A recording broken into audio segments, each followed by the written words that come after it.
ओम शांति। 30/4/2025 के साकार अनमोल धारणा युक्त ईश्वरीय महावाक्य हैं। मीठे बच्चे, बाप तुम्हें पुरुषोत्तम बनाने के लिए पढ़ा रहे हैं। तुम अभी कनिष्ठ से उत्तम पुरुष बनते हो। सबसे उत्तम हैं देवताएं। क्वेश्चन: यहाँ तुम बच्चे कौन सी मेहनत करते हो जो सत्युग में नहीं होगी?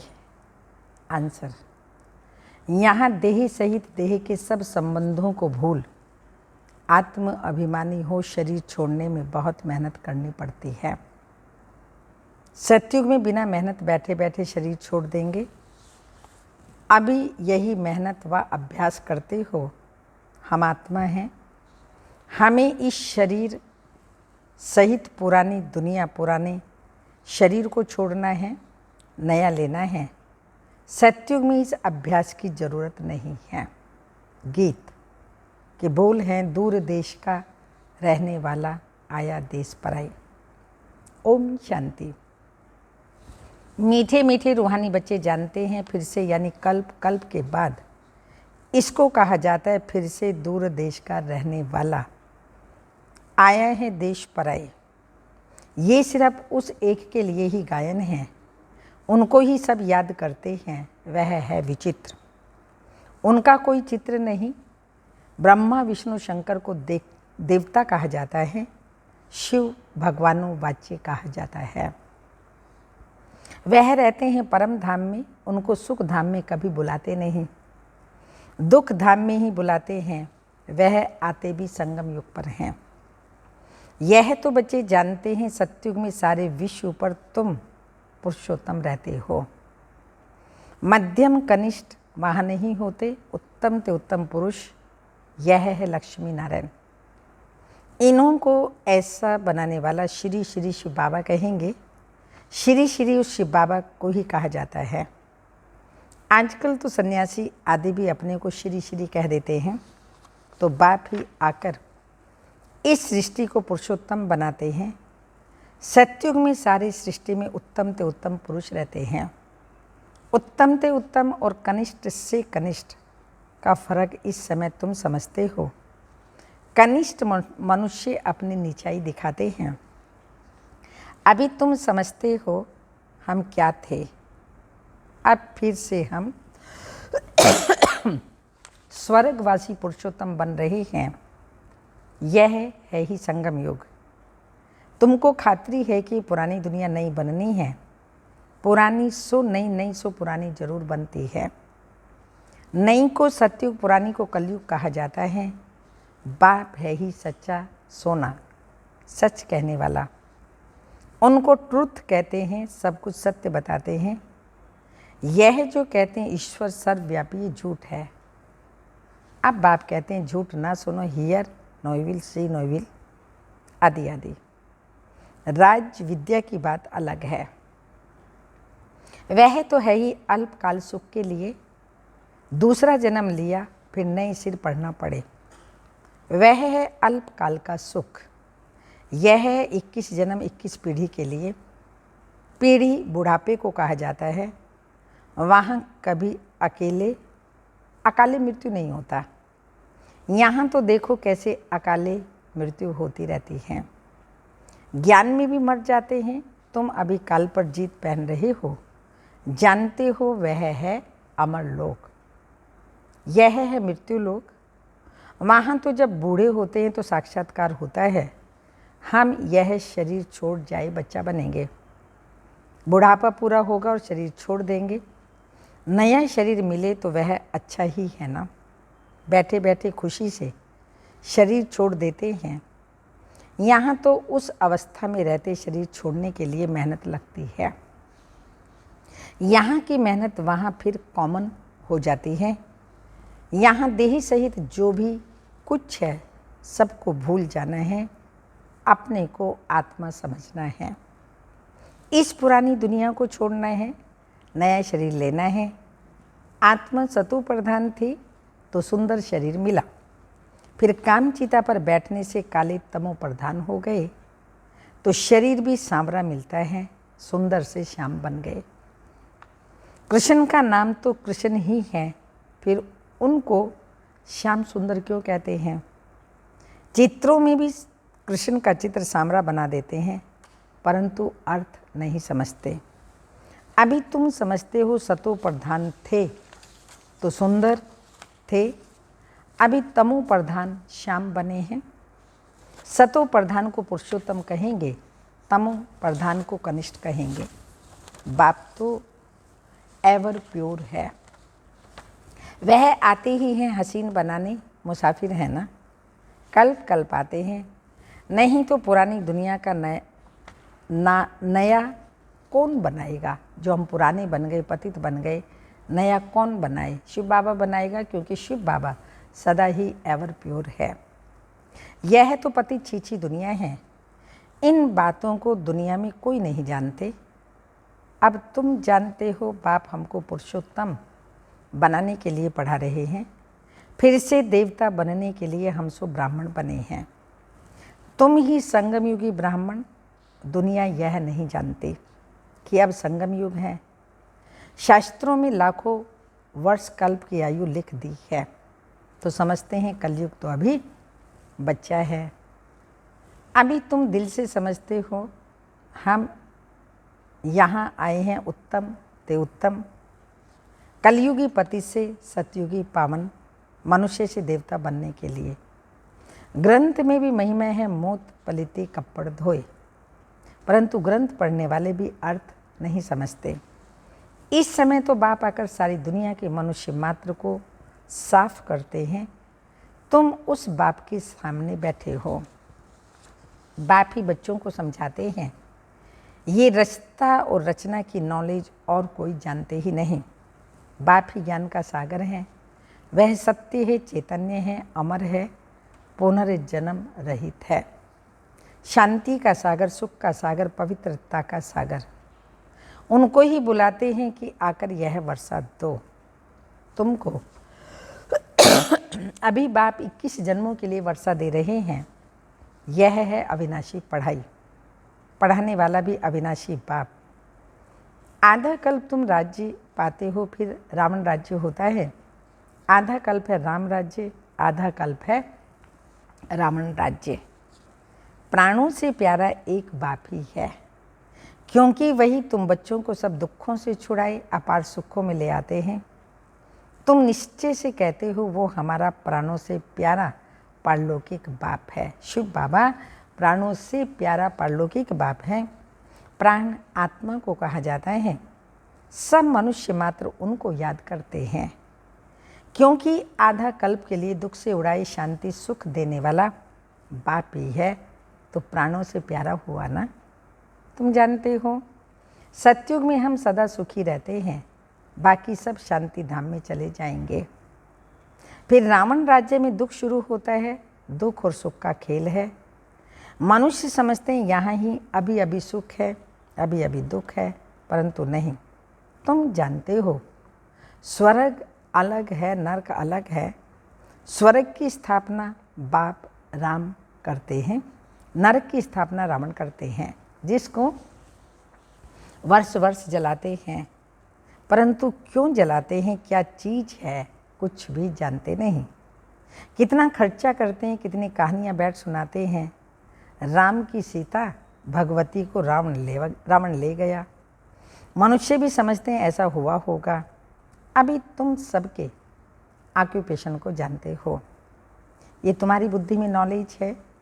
सारे वर्ल्ड की हिस्ट्री ज्योग्राफी को कोई भी मनुष्य मात्र नहीं जानते होंगे, बाप ही जानते हैं। उनको वर्ल्ड का रचयिता भी नहीं कहेंगे, वर्ल्ड तो है ही। बाप सिर्फ आकर नॉलेज देते हैं कि ये चक्र कैसे फिरता है। भारत में लक्ष्मी नारायण का राज्य था, फिर क्या हुआ? देवताओं ने कोई लड़ाई की क्या? कुछ भी नहीं। आधा कल्प बाद रावण राज्य शुरू होने से देवताएं वाम मार्ग में चले जाते हैं। बाकी ऐसे नहीं कि युद्ध में कोई ने हराया, लश्कर आदि की कोई बात नहीं। ना लड़ाई से राज्य लेते, ना कमाते हैं। यह तो योग में रह पवित्र बन पवित्र राज्य तुम स्थापन करते हो। बाकी हाथ में कोई चीज़ नहीं है, यह है डबल अहिंसा। एक तो पवित्रता की अहिंसा, दूसरा तुम किसी को दुख नहीं देते। सबसे कड़ी हिंसा काम कटारी की है, जो ही आदि मध्यांत दुख देती है। रावण के राज्य में ही दुख शुरू होता है, बीमारियां शुरू हो जाती हैं। कितनी ढेर बीमारियां हैं, अनेक प्रकार की दवाइयां निकलती रहती हैं, रोगी बन पड़े हैं। तुम इस योग बल से 21 जन्मों के लिए निरोगी बनते हो। महादुख बीमारी का नामो निशान नहीं रहता, उसके लिए तुम अभी पढ़ रहे हो। बच्चे जानते हैं भगवान हमको पढ़ाकर भगवान भगवती बना रहे हैं। पढ़ाई भी कितना सहज है, आधा पौना घंटा में सारे चक्र का नॉलेज समझा देते हैं। 84 जन्म भी कौन कौन लेते हैं यह तुम जानते हो। तो भगवान हमको पढ़ाते हैं, वह है ही निराकार। सच्चा सच्चा उनका नाम है शिव। कल्याणकारी है ना, सर्व का कल्याणकारी, सर्व का सद्गति दाता, ऊंचते ऊंच बाप, ऊंचते ऊंच मनुष्य बनाते हैं। तो बाप पढ़ाकर होशियार बनाए, अब कहते हैं जाकर पढ़ाओ। इन ब्रह्मा कुमार कुमारियों को पढ़ाने वाला शिव बाबा हैं। ब्रह्मा द्वारा तुमको अडॉप्ट किया है। प्रजापिता भी कहाँ से आया, इस बात में ही मूझते हैं। इनको अडॉप्ट किया है, ब्रह्मा को शिव बाबा ने कलयुगी दुनिया से ही अडॉप्ट किया। कहते हैं बहुत जन्मों के अंत में आदि आदि। अब बहुत जन्म किसने लिए? इन लक्ष्मी नारायण ने पूरे 84 जन्म लिए। तो ब्रह्मा का ये 84वां जन्म है। इसलिए श्री कृष्ण के लिए कह देते हैं श्याम सुंदर। सत्ययुग त्रेता में सुंदर पवित्र निर्विकारी है, द्वापर कलयुग में पतित तमोप्रधान बनता है तो श्याम कहलाता है। हम सो सुंदर थे, फिर 2 कला कम हुई, कला कम होते होते अभी 9 कला हो गए हैं। अभी तमो प्रधान से सतो प्रधान कैसे बने? तो बाप कहते हैं मुझे याद करो तो तुम पावन बन जाएंगे। यह भी जानते हो ये रुद्र ज्ञान यज्ञ है। अब यज्ञ में चाहिए ब्राह्मण। तुम सच्चे ब्राह्मण हो, सच्ची गीता सुनाने वाले, इसलिए तुम लिखते भी हो सच्ची गीता पाठशाला। उस गीता में तो नाम ही बदल दिया है। हाँ, जिन्होंने जैसे कल्प पहले वर्षा लिया था वही आकर लेंगे। अपनी दिल से पूछो, हम पूरा वर्षा ले सकेंगे? मनुष्य शरीर छोड़ते हैं तो हाथ खाली जाते हैं, वो निशानी कमाई के साथ में, वो विनाशी कमाई तो साथ में चलनी नहीं है। तुम शरीर छोड़ेंगे तो हाथ भर दो, क्योंकि 21 जन्मों के लिए तुम अपनी कमाई जमा कर रहे हो। मनुष्यों की तो सारी कमाई मिट्टी में मिल जाएगी। इससे तो हम क्यों ना ट्रांसफ़र कर बाबा को दे देवें। जो बहुत दान करते हैं वह तो दूसरे जन्म में साहूकार बनते हैं, ट्रांसफ़र करते हैं ना। अभी तुम 21 जन्मों के लिए नई दुनिया में ट्रांसफ़र करते हो, तुमको रिटर्न में 21 जन्मों के लिए मिलता है। वह तो एक जन्म के लिए अल्पकाल के लिए ट्रांसफ़र करते हैं, तुम तो ट्रांसफ़र करते हो 21 जन्मों के लिए। बाप तो है ही दाता। ये ड्रामा में नोंद है, जो जितना करते हैं वो पाते हैं। वह इनडायरेक्ट दान पुण्य करते हैं तो अल्पकाल के लिए रिटर्न मिलता है। यह है डायरेक्ट। संगम युग पर शिव बाबा डायरेक्ट मिला है तो उनके निमित्त दान करते। अभी सब कुछ नई दुनिया में ट्रांसफ़र करना है। इनको ब्रह्मा को देखा, कितनी बहादुरी की। तुम कहते हो सब कुछ ईश्वर ने दिया। अब बाप कहते हैं ये सब हमको दो, हम तुमको विश्व की बादशाही देते हैं। बाबा ने तो फट दे दिया, ब्रह्मा बाबा ने सब कुछ तन मन धन फट से दे दिया, सोचा नहीं, फुल पावर दे दी। हमको विश्व की बादशाही मिलती है। ये नशा चढ़ गया। बच्चों आदि का कुछ भी ख्याल नहीं किया। देने वाला ईश्वर है तो फिर किसी का रिस्पॉन्सिबल थोड़ी रहे। 21 जन्मों के लिए ट्रांसफ़र कैसे करना होता है, इस बाप को ब्रह्मा को देखो। जैसे ब्रह्मा बाबा ने किया ऐसे अपना सब कुछ शिव बाबा को ट्रांसफ़र कर दो तो 21 जन्मों के लिए मिलेगा। Follow father. प्रजापिता ब्रह्मा ने किया ना, ईश्वर तो दाता है, उसने इनसे कराया। तुम भी जानते हो, हम आए हैं बाप से बादशाही लेने। दिन प्रतिदिन टाइम थोड़ा होता जाता है, आफतें ऐसी आएंगी जो बात मत पूछो। व्यापारियों का सांस तो मुट्ठी में रहता है, कोई जमघट ना आ जाए। सिपाही का मुंह देख मनुष्य के होश उड़ जाते हैं, बेहोश हो जाते हैं। आगे चल बहुत तंग करेंगे, सोना आदि कुछ भी रखने नहीं देंगे। बाकी तुम्हारे पास क्या रहेगा, पैसे ही नहीं रहेंगे तो कुछ खरीद सको, नोट आदि भी चल ना सकें। राज्य बदल जाता है। पिछाड़ी में बहुत दुखी हो मरते हैं, बहुत दुख के बाद फिर सुख होगा। यह है खोने ना है खेल। नेचुरल कैलेमिटीज होंगी, इससे पहले बाप से पूरा वर्षा तो ले लेना चाहिए। भल घूमो फिरो सिर्फ बाप को याद करते रहो तो पावन बन जाएंगे। बाकी आफतें तो बहुत आएंगी, बहुत हाय हाय करते रहेंगे। तुम बच्चों को अभी ऐसी प्रैक्टिस करनी है जो अंत में एक शिव बाबा ही याद रहे, उसकी याद में ही रहकर शरीर छोड़ें और कोई मित्र संबंधी आदि याद ना आए। ये प्रैक्टिस करनी है, बाप को ही याद करना है और नारायण बनना है। यह प्रैक्टिस बहुत करनी पड़े, नहीं तो बहुत पछताना पड़ेगा। और कोई की याद आई तो नापास हुआ। जो पास होते हैं वही विजय माला में पिरोए जाएंगे। अपने से पूछना चाहिए, बाप को कितना याद करते हैं।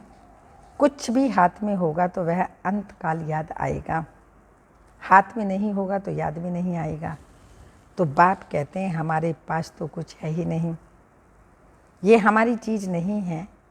उस नॉलेज के बदले यह लो तो 21 जन्मों के लिए वर्षा मिल जाएगा, नहीं तो स्वर्ग की बादशाही गंवा देंगे।